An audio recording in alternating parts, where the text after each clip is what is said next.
जय जोहार छत्तीसगढ़ संगवाड़ी हो। अपन छोटे भाई संजू कश्यप आप मन मैं आज बताए आए हूँ। तबाही गीत सुपर डुपर हिट 1 रुपया अंडा वाली का पार सफलता के बाद हमारे बड़े भैया दिलीप राय जी के नवा गीत आते हुए लाइन मान ते गीत ला आप मन देखे और सुने बच्चन भूला है।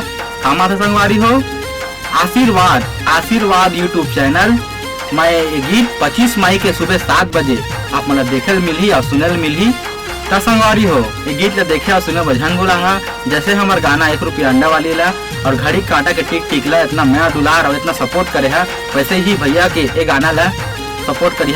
गाना का नाम है लाइन मान। ये गीत है 25 मई सुबह 7 बजे आशीर्वाद यूट्यूब चैनल में ही।